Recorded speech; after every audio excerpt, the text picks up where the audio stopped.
My name is Rajan Kalia, and I have my colleague Anurag with me and my colleague Sakshi with me.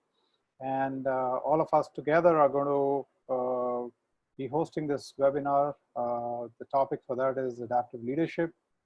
And Anurag here has unmuted everybody. And I reiterate, if you are going to be asking for a question, please do raise your hands and Anurag will unmute you. You can ask your questions later. As we go forward, I will be pausing for some time for you to answer the questions. We will try to make it as interactive as possible and try to have engagement as we go forward. So let's begin. So the topic is adaptive leadership. You would have seen that on adaptive leadership, this topic is not new. We have had this topic written about in 1997. And Professor Heifetz and Lansky, those are the two guys who wrote about it in 1997 in Harvard Business Review. And they talked about this over a period of time. And they have written a book also called Leadership on the Line. And what happens is today is a time when much of this is relevant.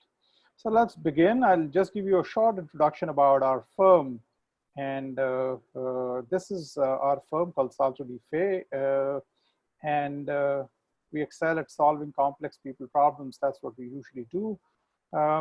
We have been in the business now roughly for around 9 years, and we have served more than 100 clients. And we measure ourselves by saying how many of them are repeat. And we have roughly 50% of them repeat and 30% of them coming to us third or fourth time. Those are our 4 practices we're talking about in our firm: org transformation, leadership skilling. So today's session is relating to leadership skilling, as you would see. Then we have talent management and executive search as our practices. So that's a little bit about the firm. Here's my mugshot. I have been in corporate world for close to 27, now close to 28 years now. I've been advising, consulting, innovating, and we have been working with. Somebody is annotating. Can I request you to please stop annotating? It's coming on the screen. Yeah, thank you. And it is the other one also, the blue line. I've been moderating for Harvard and Stanford in India for various programs of theirs. It's a pleasure to be here with you, everybody. Yeah, okay. Let's just dive into the topic a little closely now, and let's go further. I would like to invite questions, answer to these questions from all of you. You can write in the chat, and that'll be great. Who do you think is a leader? What is a leader, and why do we need a leader? And suggest if you write that down on the chat, it'll be great. I'm going to give it some time, maybe 30, 40 seconds, or maybe a minute for you to write about it.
Wonderful answers there from everybody.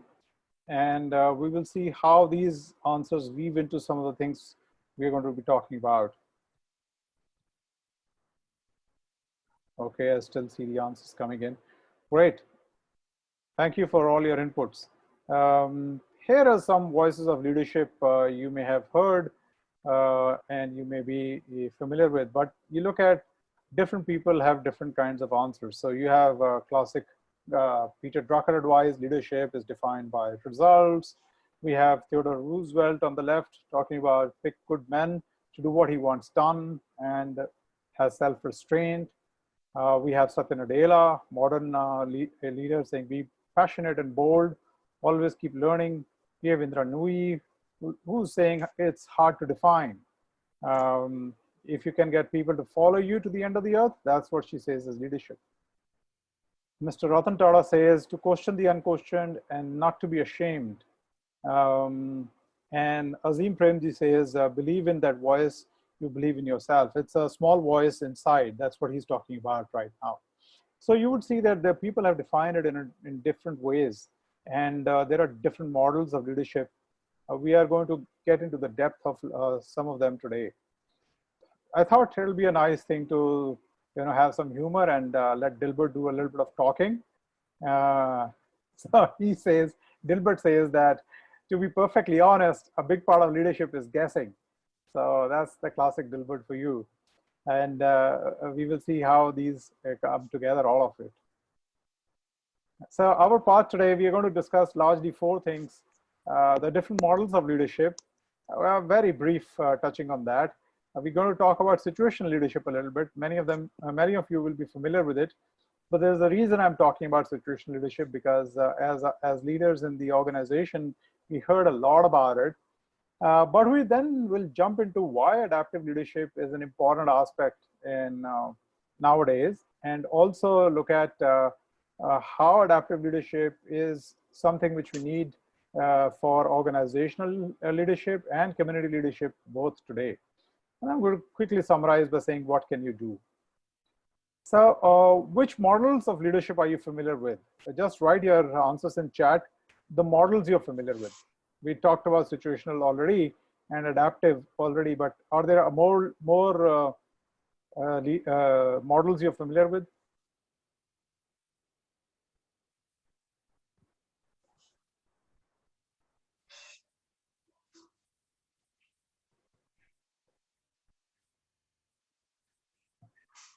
Yeah, transformational leadership. Yeah, thank you, Neha. We're going to talk about that a little bit. Autocratic, democratic, yes. Transactional, yes. Rajiv, thank you. Charismatic, okay. Yes, charismatic leadership. We'll talk about that. And charismatic leadership is going to be linked to adaptive leadership a little bit. Moral, yes. Okay, transactional. Great. Let's just go into the depth. Bureaucratic. Yes, bureaucratic leadership. I don't think that's a leadership, but yes, there are bureaucrats. Yes, bureaucracy is all about following orders and not so much of a leadership task. Okay, let's go further a little bit. So let's talk about what's the full range of leadership model as defined. Here it is. These three people, Bass, Avolio, and Jung, defined the models of leadership, saying you start from something called laissez-faire, where it's complete denial. You get into two kinds of transactional, one by exception, and the other one is contingent reward goals. And lastly is transformational, which is motivation and stimulation and influencing. And if you look at the two scales, efficiency and engagement are the two scales through which we go into these leadership models. And the combination on transformational is a good combination of efficiency and engagement together. But our idea today is to go beyond that. And our idea is to go beyond transformational. MBO, yes, I hear MBO, resonant leadership, servant leadership. Yeah, great, good models of leadership there. And how adaptive leadership is a little bit of a change from that. Let's just go into situational leadership model a bit. A quick deep dive into the model. Again, on the chat, if you can just write to me if you're familiar with the model, situational leadership. How many of you are familiar with the model? That'll be great to know.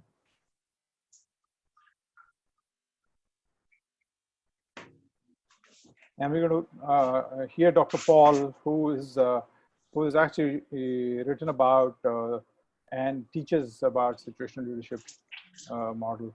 So let's just look at that a little bit. Here's a small little video I want you to see.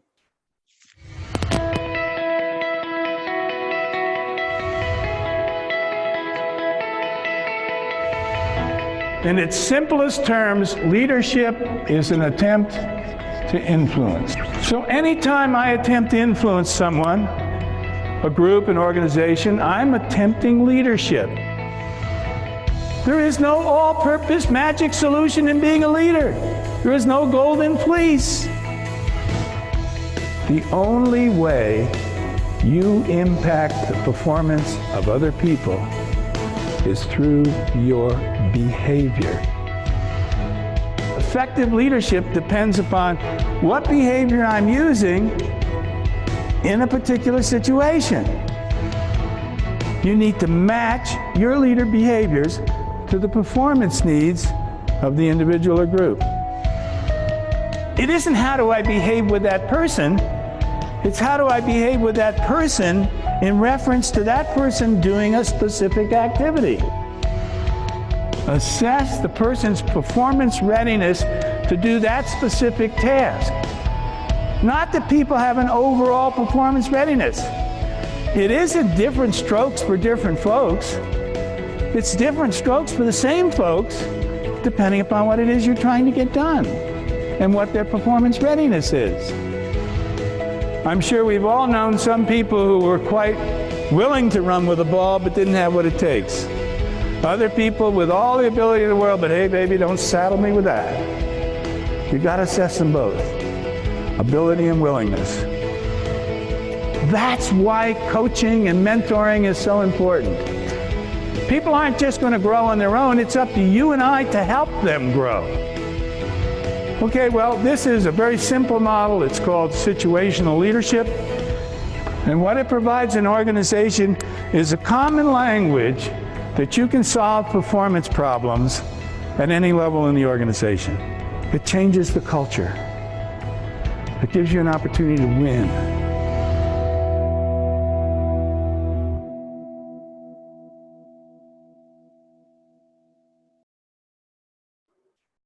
So that was Dr. Paul Hersey, who's himself written about the model. So he's talking about 2-3 concepts, powerful concepts. The first one being about it's different strokes for different folks is usually what we hear, but that's not what he's saying. He's saying different strokes for the same folk, depending on the situation. So I'm just going to present the model very quickly to you. Sorry about that. Yeah, that's what the model is all about. If you're familiar with it, great. Otherwise, we're going to spend 5 minutes. Situational leadership itself is a big topic, but I'm not going to go into the full details because our session is all about adaptive leadership and not situational leadership. But here is a model. If you look at the model, talks about 2 things. What is the development level of your subordinates or your team? And so it talks about the development level here. And it talks about the leadership styles which you can adopt to. So if you look at both of these, this is what constitutes the situational leadership model very, very simply. If you're going to have a person who's a D1 style, so D1 style is a person who is a person who has his willingness very high, but he is not very skilled. So what situational leadership talks about is that you should be able to do the work of, sorry, D1 to, it matches it with S1. And similarly, it matches D2 to S2, similarly D3 to S3, and D4 to S4. And what it does is, in the whole process, is saying that depending on support, what kind of support do you want to give and what kind of direction do you want to give, you can choose. So usually it assumes that D2, which is low skills and low will, both of them, needs a lot of coaching. D3, which is high skills and low will. Willingness is low, skill is very high. You should be supporting that person a lot. And lastly is high skill and high will. You should usually get out of that person's way, and you should move on and let him do the tasks. So here is one quick task for you as the team here. Please draw this on your on a piece of paper if you have a piece of paper. If you don't have a piece of paper, draw it on your computer or wherever. The 4 quadrants, the S1, S2, S3, and S4. Just draw that for me very quickly, please.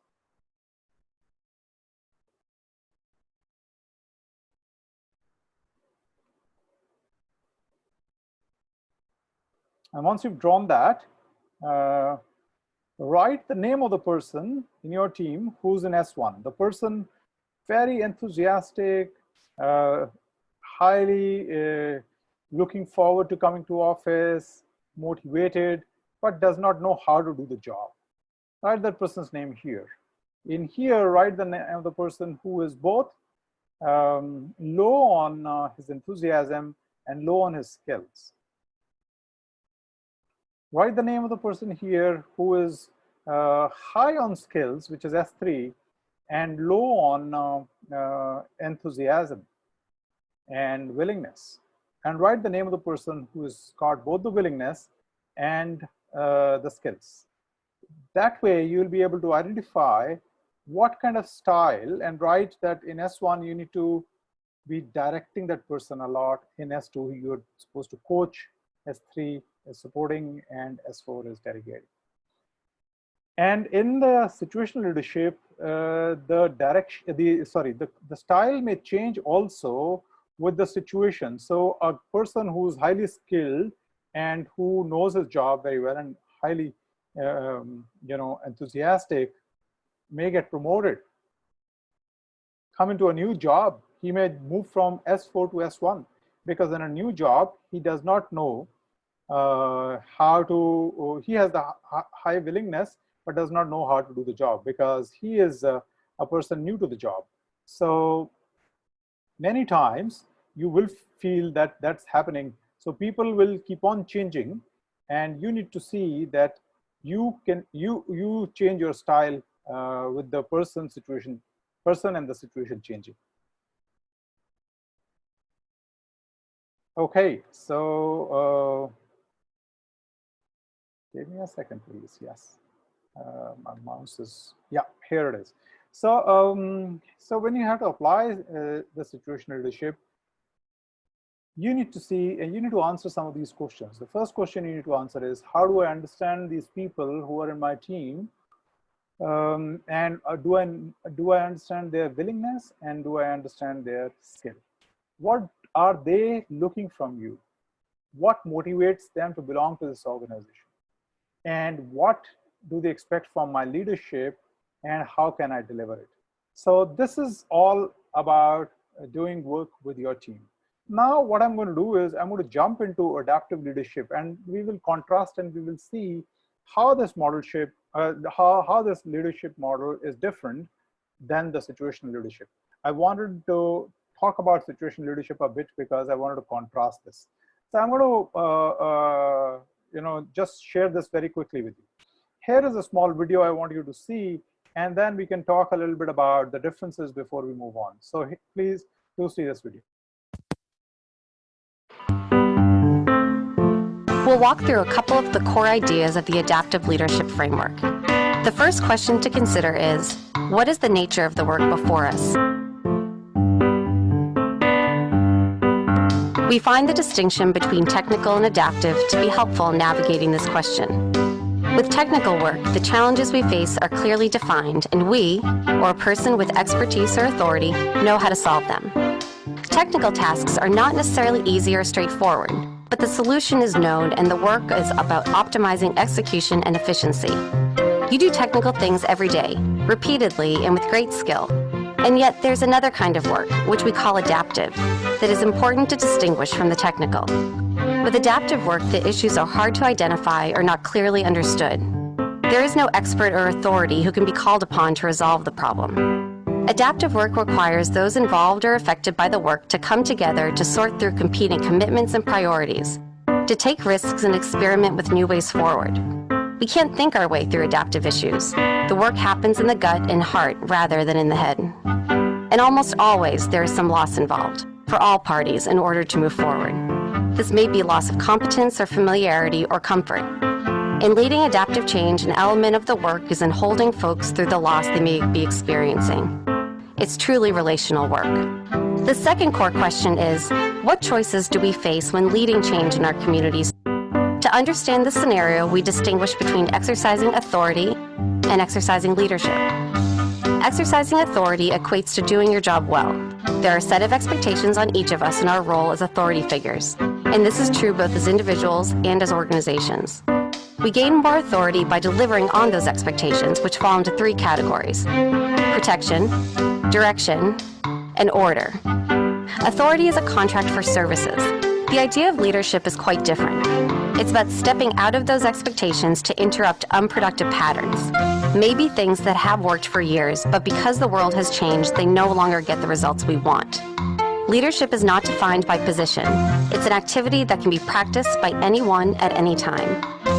Exercising both authority and leadership are important, though they serve very different purposes. An authority structure is essential for any human system to function. Plus, technical work lends itself to a top-down, expert-driven solution, something that we're all familiar and comfortable with. Exercising authority is important in a crisis, to calm and comfort those affected. Yet, exercising authority does nothing to change the current system. Exercising leadership is essential when we want to challenge the status quo, change the current way of operating, or tackle a question for which we have no easy answers. In summary, as you think about this idea of leading adaptive change, take time to regularly step out of the day-to-day and reflect on two key things. First, what is the nature of the work we have to do? What technical work do we need to keep doing well, and what may we have to step away from to make space for new and innovative ways of working? And second, what are we going to stay within our own authority role and do what people expect us to do? Be predictable and reliable, which we all have to do sometimes. Versus, when are we going to dance on the edge of our authority, disappoint some of the expectations on us in order to challenge the status quo and move our communities forward?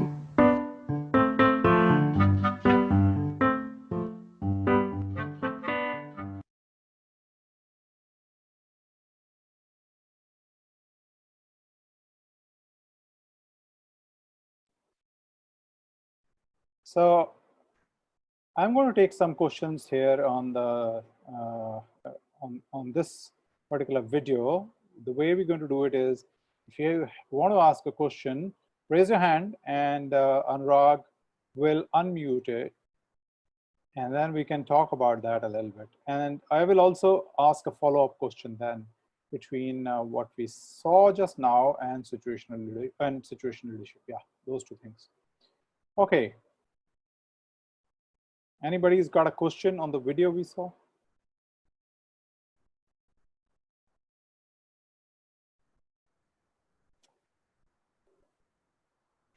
If you want to write it on the chat, that's also fine.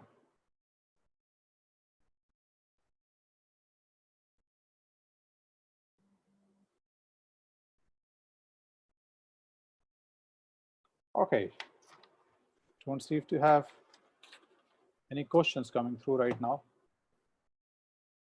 Then we're going to move forward, and then we will see how this whole adaptive leadership comes through.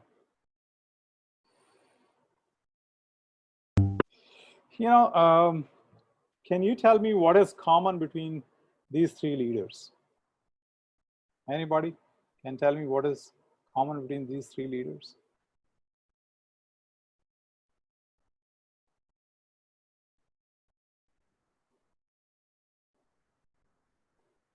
They were influential, okay.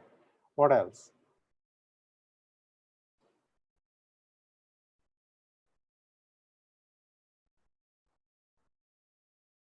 Passive, optimistic towards their, okay.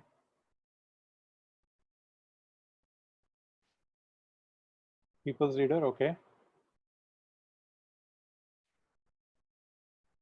Thank you. Here is what I wanted to share. You know, they were leading their countries through social unrest. They changed the minds and the mindset of millions of people. In total, combined together,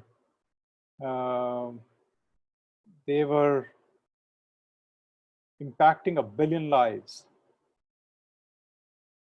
Now, the fourth point is the most important one, which I want to, want you to take note of, that they led their people through discomfort.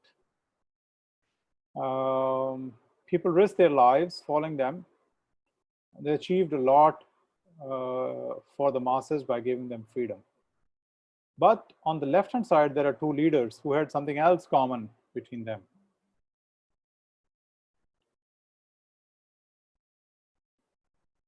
And that is, both of them were assassinated.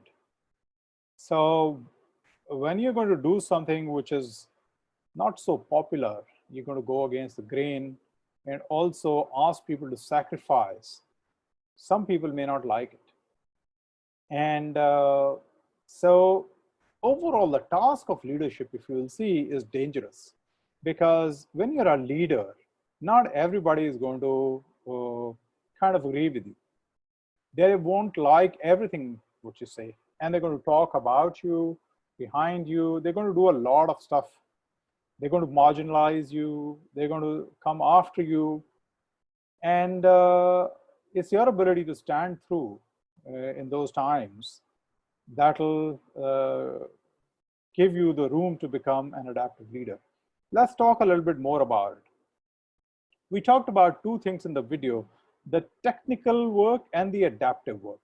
Now, if you were to look at situational leadership, it is a lot about technical work, applying current know-how, and as he said, authority. In that case of situational leadership, is the leader who's doing the work. Now, when you do adaptive leadership, it's just the other way around. You have to turn it around. One, you don't know the nature of the work. The nature of the work gets unfolded, just like the whole COVID thing is getting unfolded. If you were to ask anybody, do they know what's going to happen? Oh, somebody is using annotation. Yeah, can you erase the earlier one also? Because that was a blue one too. That'll be very nice if you can erase that also. Now, if you were to look at this whole COVID situation, nobody really knows. The world's best leaders, experts, everybody is like grappling. You know, one day they say do this, the other day they say do that. Are the masks compulsory? Are the masks not compulsory? Do they help us? They don't help us. One expert says one set of things, the other expert says another set of things. Will we have to learn new ways? Yes, definitely we'll have to learn new ways as a society. And the thing is that in adaptive leadership, the people work with the problem. It's not only the experts who work with the problem, or it is not the authority who's working with the problem. It's the people who work with the problem. So that's one very, very important aspect. So when you're going to be an organizational leader, when the adaptive challenge will come and you need to answer that, you need to make sure that you give the direction, but the people have to solve the problem. Let's go a little bit further into it, into the details of this. So, you know, if I was to ask you this simple question, if you went to a doctor and the doctor says that I'm not going to treat you, there's nothing wrong with you, all you need to do is eat well, start exercising, and stop eating junk food, and maybe cut down on your alcohol and stop smoking completely, and you will be fine in 6 months' time. Would you be going back to that doctor, or would you go for a second opinion? Now, that's a rhetoric question. When I've asked this question to people many times, I get a mixed kind of response. I will go to second opinion. Some people say, no, I will not go to second opinion, etc., etc. Somebody will say that, do I know the doctor enough for him to for me to trust him or her? If yes, then I will not go for second opinion because I already trust the doctor, etc., etc. But if you were to see, what's the whole idea in this kind of adaptive leadership?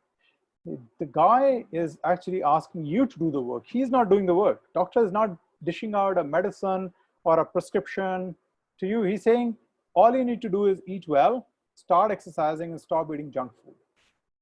And the whole idea is that it is you who will do the work, not the doctor.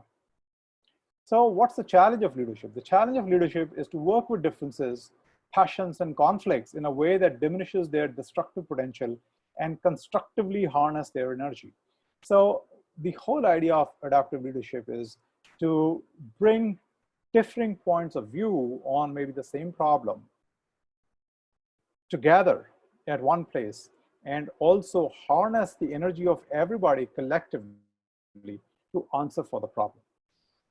One of the key things on adaptive leadership is your ability to see the problem from what they say the balcony, or a place 30,000 feet above from where the problem is. Because once you see the problem from high above, your ability to see the problem in its entirety becomes a very different perspective than when you are in the problem. So they say the phrase Heifetz gave was on the balcony and in the dance. So when you're in the dance, you can't see what's happening from the balcony because you can bump into each other, to other people, into your dancing partner, especially in a ballroom dance. So if you've seen old movies, Raj Kapoor movies or Gone with the Wind kind of movies, when the ballroom dance is happening, people who are dancing, they can't see what's happening. They are so engrossed in the dance and the partner. But when you're on the balcony, you can see all the pairs dancing. You can see who's going to bump into whom, who's going to step into whom, who's going to go towards the orchestra and bump into them, etc., etc. But the people who are doing the dance, they can't find. So that's the whole idea. Technical work, adaptive work. So let's look at this. When the technical work and the adaptive work is happening, in the problem definition of a technical work is clear. Solutions and implementation are clear. Primary locus of responsibility is the authority. They are the ones who are telling you how to do it. When this is a mix of technical and adaptive, the problem definition is clear. The solutions require new learning, and the primary locus is both the authority and the stakeholder. But when the work is purely adaptive in nature, it requires new learning from the perspective of defining the problem, from the perspective of finding solutions and implementing it. And lastly, stakeholders are more important, and their locus of the work is higher than the authority. Here's the task I want you to do. Quickly take 30 seconds and write for yourself 2 different tasks or the challenges you may be having in your work area right now. A technical challenge and an adaptive challenge. Just write these 2 separately and share with me what do you think in your area is a technical challenge or an adaptive challenge.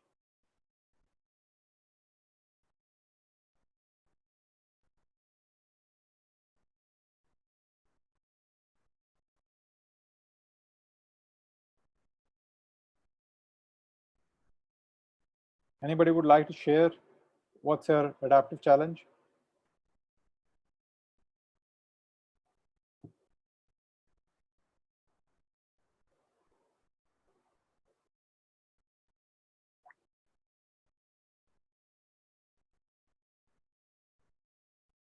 Or your technical challenge?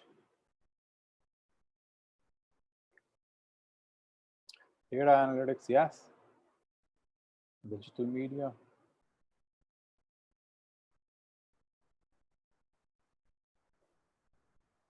What would be your adaptive challenge? So I see some of you writing your technical challenge. What is your adaptive challenge? What would you like to define as your adaptive challenge? Work from home? Behavior of one particular individual?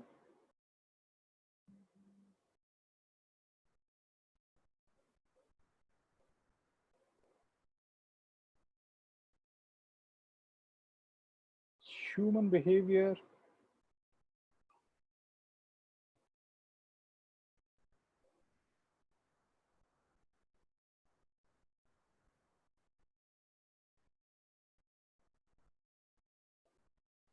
Yeah. Work on product improvements. Yeah.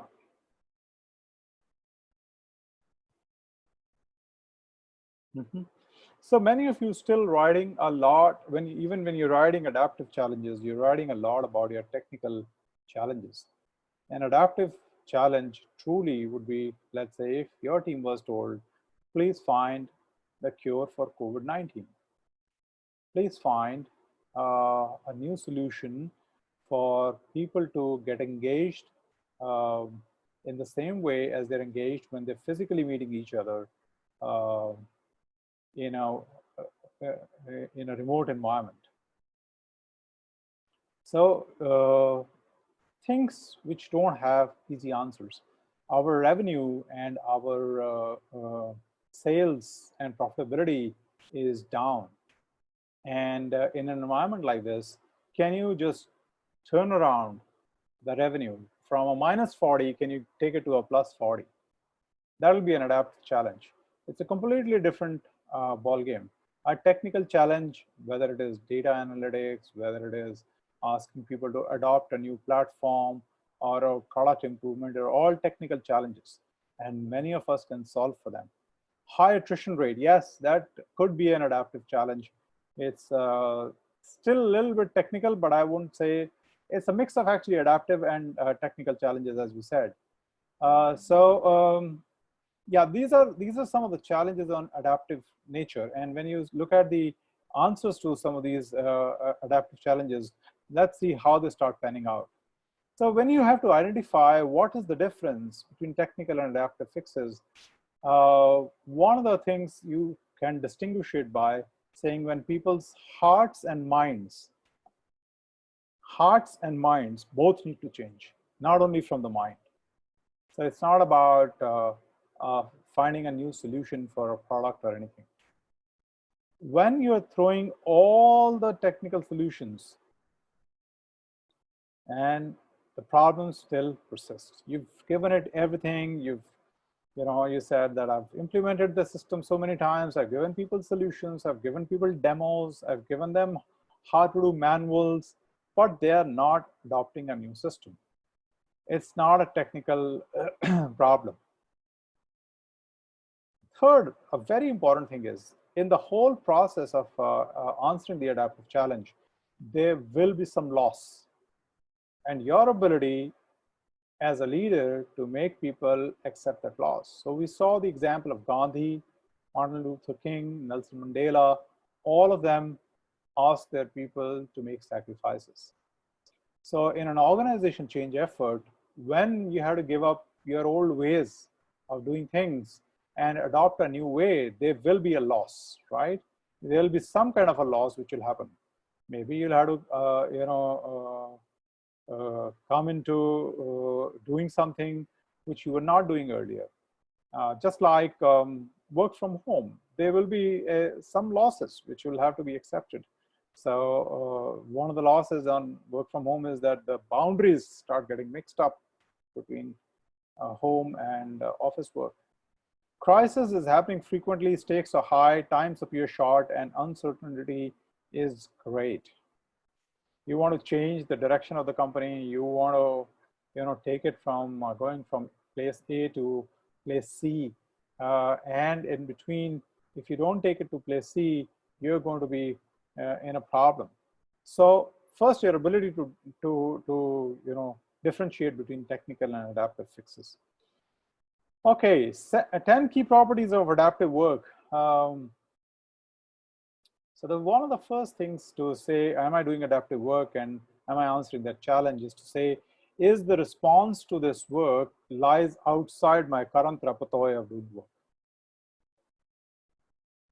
Am I going to be more interdependent with the stakeholders than with only with my team? When I say stakeholders, whether it is customers, whether it is my peers, whether it is people outside, maybe it's competition. Sustainable success requires local adaptation to local environments. If the process has to be long-term, then the local solutions have to be found out for the problems. The solutions have to be conservative as well as innovative. They will ask some of the things to be done the way they were, but they will also be innovative. The people with the problem have to find the solution.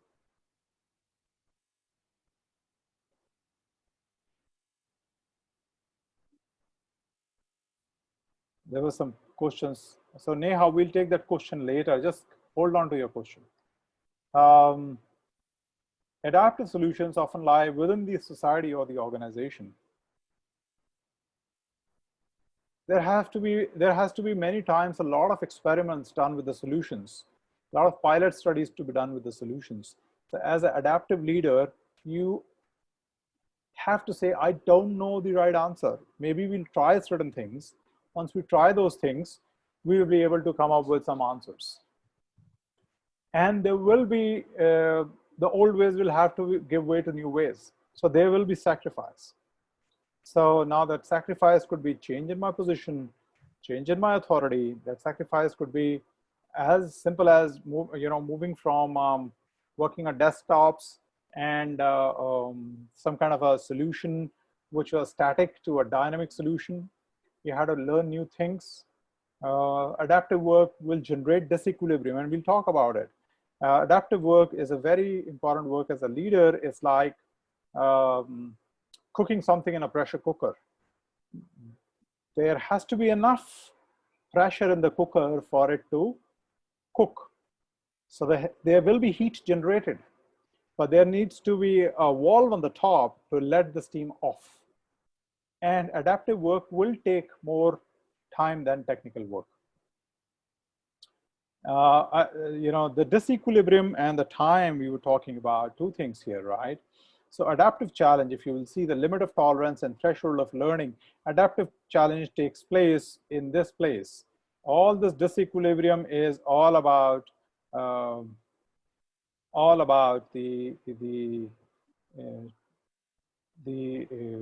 limit of tolerance, and it's like driving a car.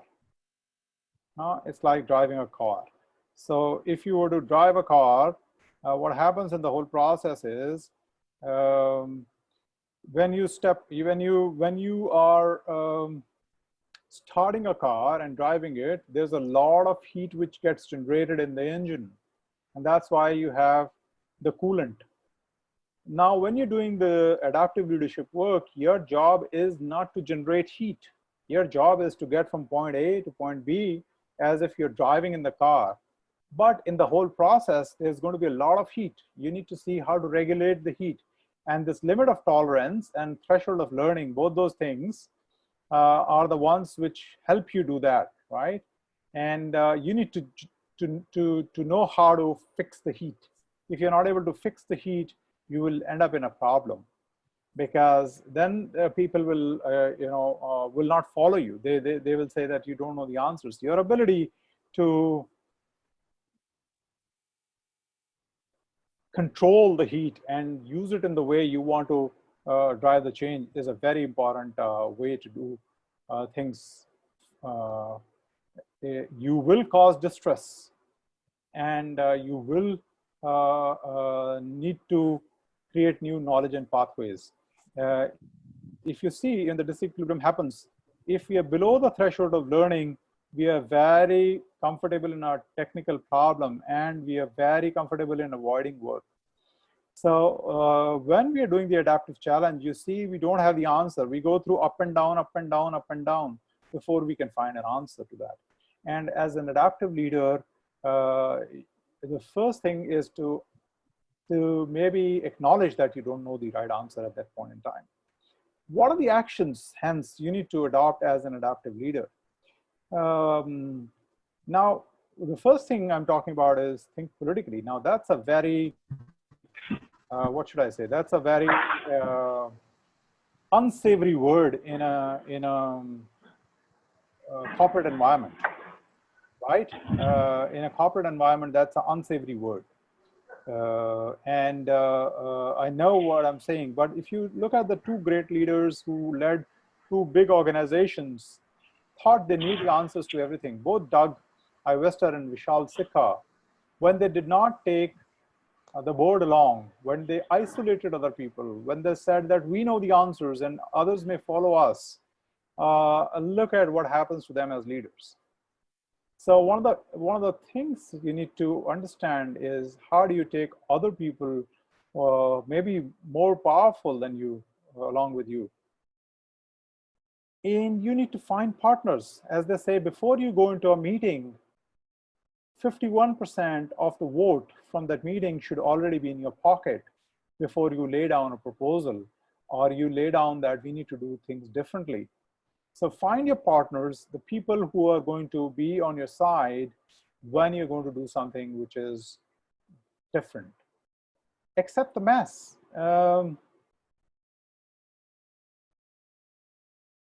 Other people will not shape up till the time I accept that there's a problem and we need to fix that problem. And to say that other people should change, we can take examples of Gandhi here and other leaders who did a lot of things to change themselves first before they asked others to change. And acknowledge the loss. There will be some loss, but every person is willing to accept the loss if he understands the why. And what better position or condition than today's condition? All of us are in the lockdown, but we are not behaving crazily because we understand the why. And we know what we're giving up for the gain we are having. And model the behavior. You see, today's Prime Minister is talking to us behind a mask. He puts a scarf on his face. He's modeling the behavior he's asking you to do. And there will be casualties. In any adaptive leadership position, all the people will not accept what you're saying. People will leave your camps. They will go. Some of them will not like what you're saying. So you need to accept that that's a part of the game.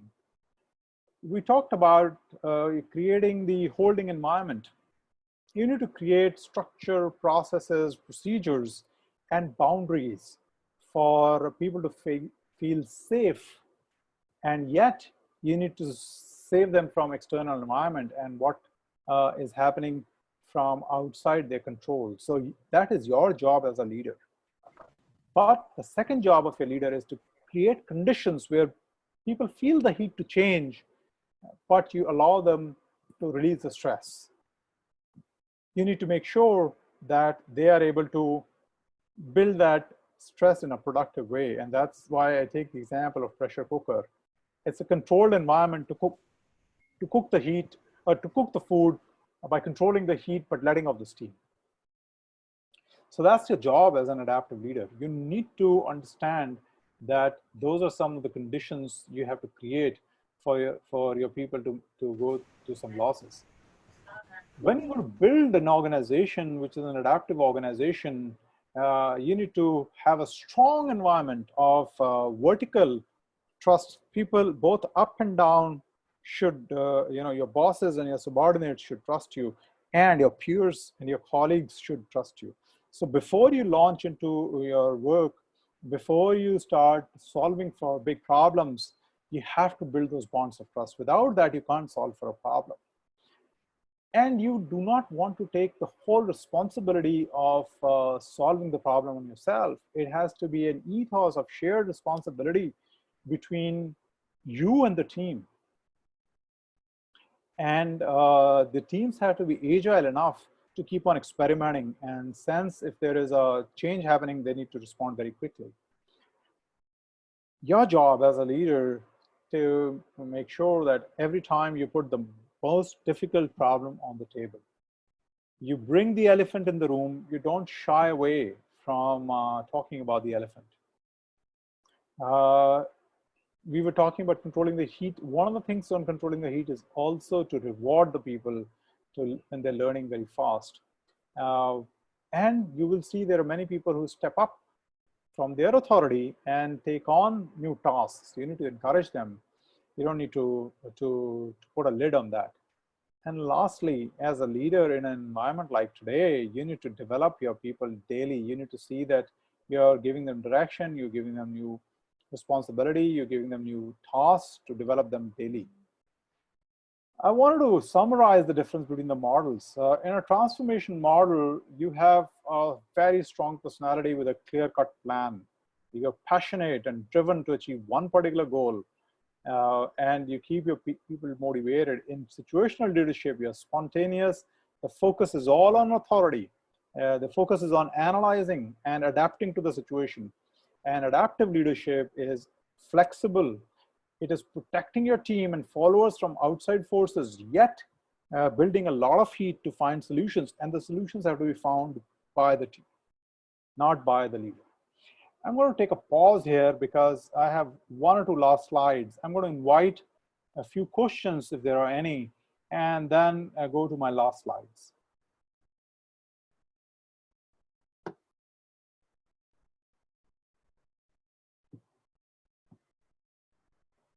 You can write in chat your questions.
Yeah, Neha, we talked about servant leadership, we talked about transactional leadership, etc. But the most important one in current situation is adaptive leadership. But there are many models available depending on, again, what role do you play. Adaptive leadership is also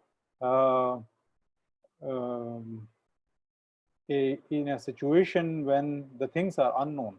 A lot of that is coming from the adaptive leadership model.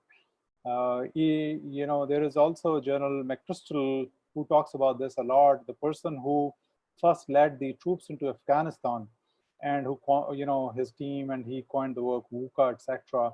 You can follow him and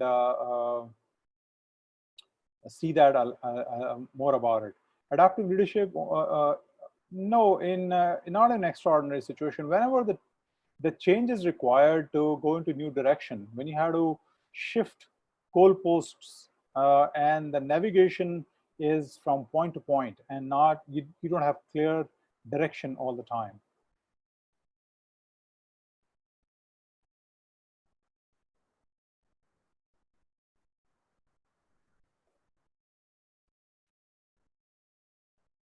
Shweta, the leadership model, transformational leadership, is also a very powerful model. Now that is a model when you know where you want to go, and then just drive with that perspective in mind.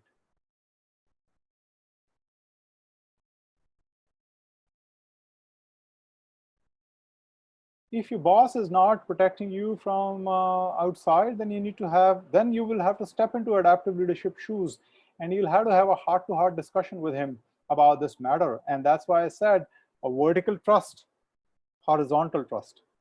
And you'll have to look at, okay, what are the implications of all of this? What's going to happen to me in this situation? When you're going to, and you need to see how do you control the heat, because when, Sanjay, you're going to be taking this up with your boss, there's going to be certainly a heat generated. And then you need to see how do you want to control that heat. Okay, I had one or two more slides. Let me just quickly talk about that and then wind this up. Megha, the whole webinar has been recorded, and we'll send you a recording. You can look at it then. So what can you do? So, if there are three kinds of challenges, again, technical, and adaptive challenges. So first is get on the balcony.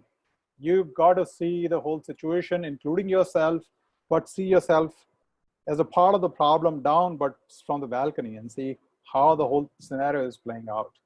Identify between the technical and the adaptive challenge. If it's a technical challenge, you know how to fix it. It's an easy fix. Authority should decide it. We know what the solution is. Maybe transformational leadership will come into play to go ahead and fix it. If it is an adaptive challenge, then you need to first pinpoint it, call it out, and then it'll cause a lot of distress. You need to regulate this distress. You need to maintain a disciplined attention to focus on how to solve for it. But you are not going to solve for it. People are going to solve for it. So you have to give it back to people to solve for it. And as I was saying, protect the leadership. On the adaptive work, you need to create the holding environment, and you need to be very careful on how are you creating that holding environment. You need to think about all those things, accept the mess, think politically, et cetera, all those 3, 4, 5, 6 points I talked about. So when you are an adaptive leader, some of the behaviors are outlined in the middle, and your work, one of the most important thing is to how to create that environment, the holding environment. And for that, a lot of thinking, and that's why I said adaptive leadership and adaptive work will take a longer time than a technical leadership. And you need to create that holding environment. My suggestion to you would be to read the Leadership on the Line book by Heifetz and Lansky.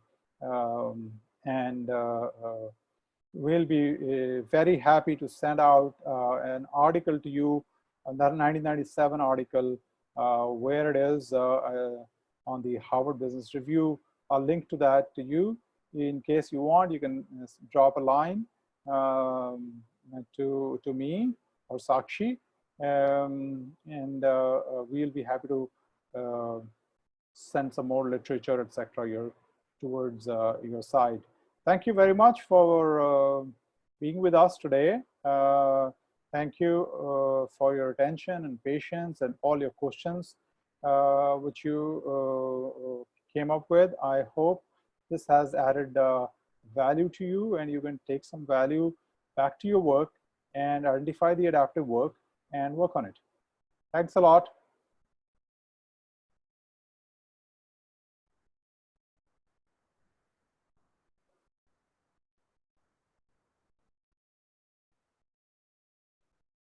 Look forward to connecting with all of you later sometime. Bye-bye. Anurag, over to you.